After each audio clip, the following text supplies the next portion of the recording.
Okay, welcome back. This is part two of the video. So if you didn't watch part one, go watch that part first.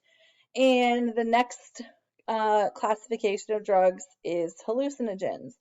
So hallucinogens are going to alter moods and perceptions. Um, and some of them are made in labs. Some of them actually come from plants or fungi. So if you've heard of the term shrooms, right? Those are actually mushrooms that cause hallucinations. And this is the oldest type of drug that has been used to alter moods and perceptions. They've been around for a long, long time. So, ecstasy, which is the alternate name for MDMA, which is the abbreviation for a really long word that you can't even pronounce. LSD is also short for another term, ketamine, and then peyote or shrooms. I'm actually not going to talk about the last one today because I don't think that they are quite as common, but I am going to talk about the first three. So, ecstasy, MDMA, you can see a picture of it right there. Obviously, there are other ways that it looks, but I just wanted to keep it simple and take all of the pictures from the DEA website. So, if you've heard the term poppin' Molly, okay, Molly is ecstasy. They're usually colorful tablets. They might have designs or words on them. Sometimes it comes in liquid or capsule form, but this is also called a club drug. So you may have heard that term before. I don't know if people even have raves anymore, but when I was in high school, there were huge parties in warehouses called raves, and a lot of people not only were drinking, but were using ecstasy and LSD at those parties. So it's going to be swallowed, but it could be crushed and snorted. Street names, you know, there is a perception about this drug that it makes people more sexually active. And that's, I mean, it's not like, I don't think that when you take this drug, it's like, ooh, hey, this is what I want to do. But if you look at the effects, okay, reduced inhibitions, people typically are more friendly and free, and that's probably more of what is leading to any sexual behaviors that happen.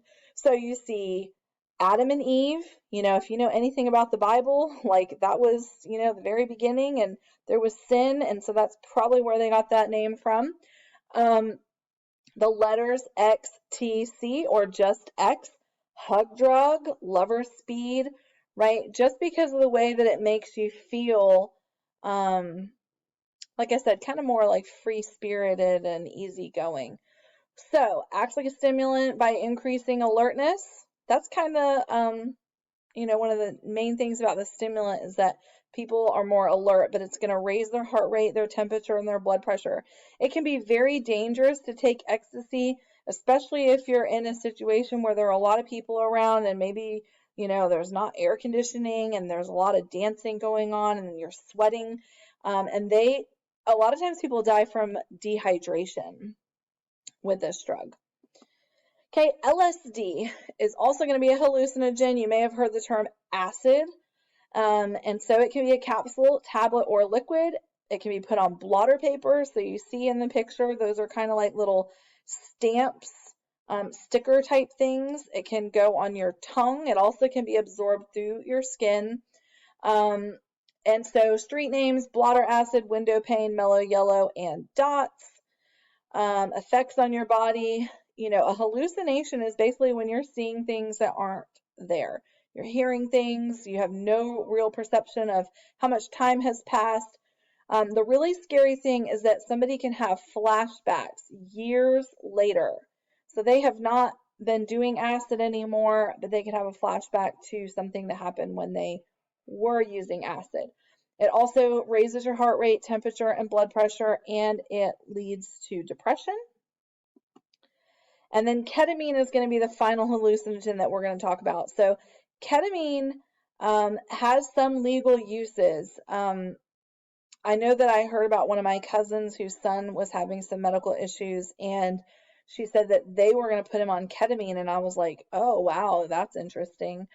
Because I know that there are very dangerous uses to the drug. But if it's used properly under a doctor's watch, then I think that they are finding some safe uses for it.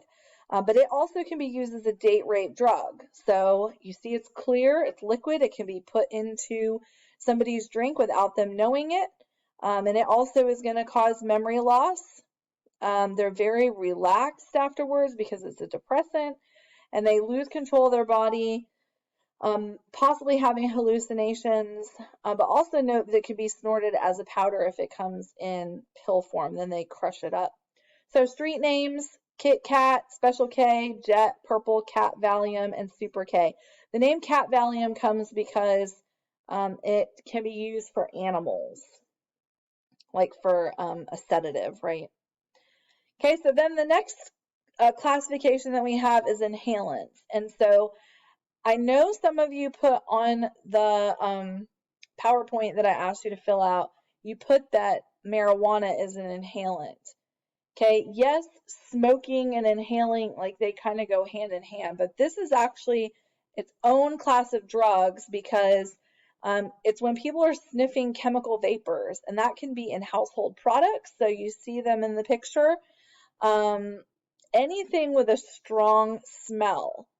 Okay, I do not want you to go try this. It is extremely dangerous. You can die the very first time that you ever try this. But younger kids, it is sometimes tempting to do that because it's hard to get their hands on alcohol, and they hear things on the internet, or one of their friends has this great idea. Oh, I heard that if we sniff this, we're going to feel a buzz almost like we're drunk. And then they do it, and it is not good. Okay. Over long periods of time, it damages your liver and your kidneys and your brain, but you could die the very first time that you try it. Um, Also note that when we say glue, we're not talking about Elmer's glue, right? The yellow, or the, not yellow, the white stuff, that you're using in art class. We're talking about the strong smelling glues that could be aerosol. They do have spray glues, or the rubber cement. Okay, so you may have heard the term huffing. They call it a rush. Sometimes they say gluey, and it also can be called whippets. So again, they do get that high feeling. It is very short lasting, and it causes dizziness and slurred speech and loss of coordination, just like with alcohol, but it can also cause suffocation and death. Okay, so that's all I'm going to say about inhalants. So the next category is going to be narcotics. And narcotics are all drugs that come from the opium poppy plant. Okay, so there are prescription painkillers: Oxycontin, hydrocodone, morphine, codeine, Dilaudid, tramadol. Those are all prescription medications. There's a database where they keep track of who is getting these medicines. So you watch the video about addiction, right? And like when somebody is constantly going to the doctor and trying to get painkillers, they get flagged in the computer. Okay, they get flagged as somebody who keeps getting painkillers. Or if you're hearing somebody keep saying that they lost their medications, that's a sign that they could actually be addicted and they didn't lose it, they just want more. Fentanyl is an extremely powerful painkiller. There are medical purposes for it. Some of you put in that presentation that fentanyl is the illegal drug that is a narcotic, but it is not illegal.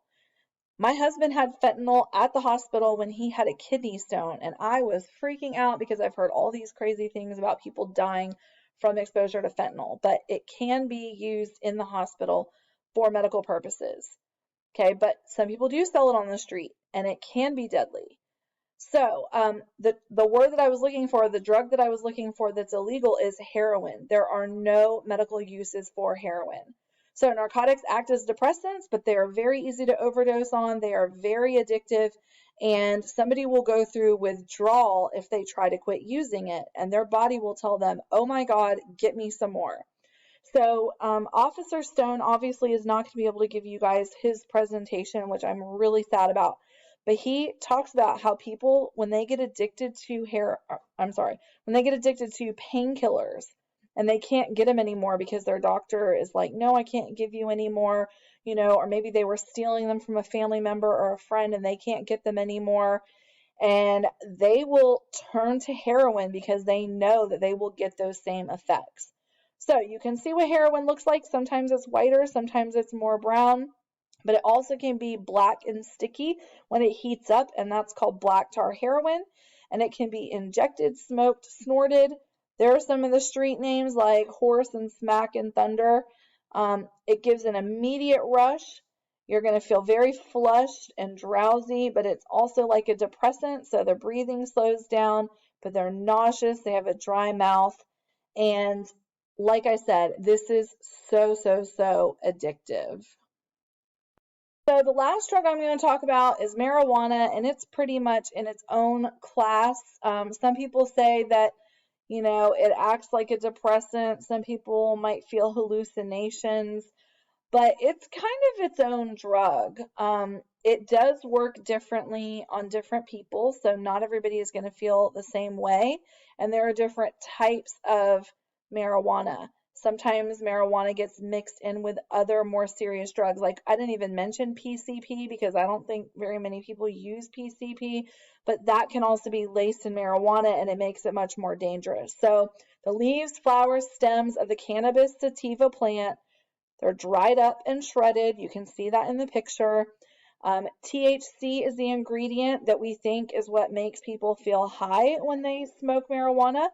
And so typically it's smoked. It could be in a pipe, a bong, rolled into cigarette paper, or people will empty the tobacco out of a cigar and then put marijuana inside of it. But edibles are also very popular where you mix it in with brownies and cookies and other things. Sometimes it's brewed into tea and it can be drank. So um, the crazy thing about marijuana is there are so many different street names for it. This is not all of them, and some of these names have been around for a long time. Um, but it typically makes people feel relaxed. It's going to increase their appetite, which is why you hear the term having the munchies. But it does make people paranoid. It does impair your judgment, makes it harder to think. And, you know, people want to debate whether marijuana is, what word am I looking for? Addictive.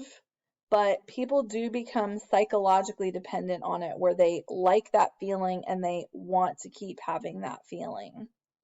Okay, so these are the schedules of drugs in North Carolina, and I'm looking at my time and I'm going to have to hurry, but drugs are put into 6 schedules in North Carolina. If you research schedules of drugs, you will see that the schedules in the United States do not totally match up with this. So that is interesting. But they base them on the potential for abuse, how addictive they are, and whether there are actual medical uses for the drug. So up in the top, Schedule 1, these are going to be what we consider the most dangerous. There's going to be the harshest penalties for being caught with these. So heroin, there is no medical use for heroin.